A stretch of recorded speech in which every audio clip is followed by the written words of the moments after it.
जी हम functional groups पढ़ रहे थे तो लास्ट वाला रह गया था। इससे पहले हमने अल्कोहलिक ग्रुप भी पढ़ लिया था जिसका ये फंक्शनल ग्रुप था। ईथर लिंकेज भी पढ़ लिया था जिसका फंक्शनल ग्रुप ये था। जबकि एल्डिहाइड की ग्रुप भी पढ़ लिया था जिसका फंक्शनल ग्रुप ये था।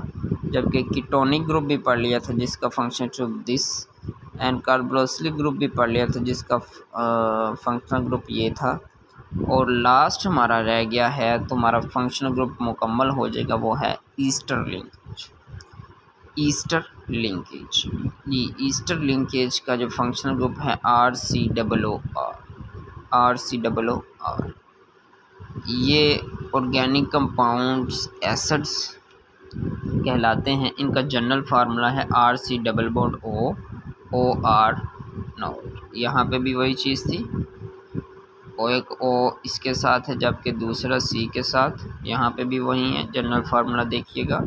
R और R0 अल्काइल ग्रुप्स हो सकते हैं, ये एक जैसे भी हो सकते हैं और मुख्तलिफ भी हो सकते हैं। सबसे पहले है इथाइल एसीटेट, इथाइल H3C और C2H5 जब लगाएंगे फंक्शनल ग्रुप इसका लगाएंगे ईस्टर लिंकेज का, हमारे पास इथाइल ईस्टर बन गया। जबकि पास मिथाइल के पास आए तो मिथाइल H3C और CH3 होता है, ठीक है। H3C और CH3 होता है तो बाकी फंक्शनल ग्रुप उसका लग जाएगा, तो हमारे पास मिथाइल ईस्टर बन गया। आगे आप कॉलम्स में देखें तो इसके अंदर वही चीज़ है जो हमने पीछे जो 2-3 लेक्चर्स क्लियर किए हैं जिसमें फंक्शनल ग्रुप्स पढ़े थे, इन तमाम को उसने इकट्ठा करके यहाँ पे एक कॉलम के अंदर एक टेबल के अंदर बंद कर दिया। क्लास का नाम है, फंक्शनल ग्रुप है, क्लास फार्मूला है और फिर मिसालें हैं। हमने भी पीछे जो पढ़ा है यही चीज़ ही पढ़ते थे कि उसका क्लास मतलब उसका फंक्शनल ग्रुप पढ़ते थे, उसका जनरल फार्मूला और फिर मिसालें देखते थे। सबसे पहले हमने क्या देखा था, अल्कोहल। क्या देखा था, अल्कोहल। फिर हमने ईस्टर, फिर एल्डिहाइड, फिर कीटोन, फिर कार्बोक्सिलिक एसिड, फिर सबसे आखिरी वाला ईस्टर लिंकेज, ठीक है। ये इसके हमने आगे ये किए थे, हमने फंक्शनल ग्रुप्स को देखा था। उसके बाद हमने क्लास फार्मूलास को, जिसको हमने जनरल फार्मूला का भी नाम दिया था, ठीक है। फिर आगे उनकी मिसालें। अब आप एक चीज़ से परेशान हो रहे होंगे, अल्कोहल के अंदर तो हमने एक ही चीज़ पढ़ी थी, ठीक है, लेकिन यहाँ पे 3 दी गई हैं, प्राइमरी, सेकेंडरी और टर्शरी। प्राइमरी मतलब होता है कि एक ही लाइन में हो जाना, ठीक है, ये जिसको हम स्ट्रेट लाइन का भी नाम दिया करते थे, ठीक है।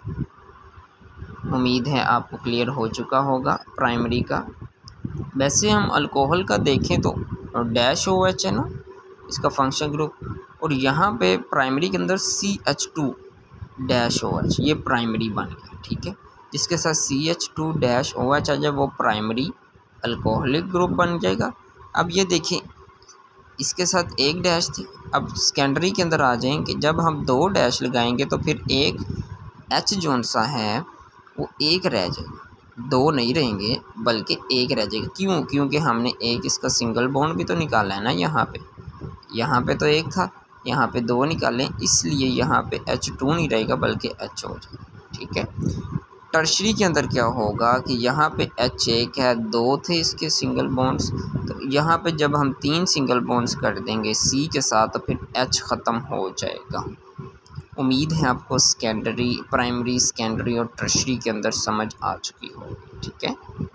बाकी फिर उसके क्लास फार्मूला वही है, जो C के साथ RR लगा देते हैं वो उसका जनरल फार्मूला या क्लास फार्मूला बन सकता है। और आगे फिर उसकी मिसालें, बहुत सी मिसालें इसकी आ सकती हैं, ठीक है। कोई सी भी उठा के आप इसमें लिख सकते हैं, लेकिन साथ उसका नाम का होना लाजमी है, ठीक है। जैसे हमने यहाँ पे किया था, ये नाम्स थे, इस पे की नाम्स थे, ठीक है। उम्मीद है आपको फंक्शन ग्रुप कंप्लीट हो चुका होगा अच्छी तरह यार। इसको बार बार प्रैक्टिस ज़रूर कीजिए।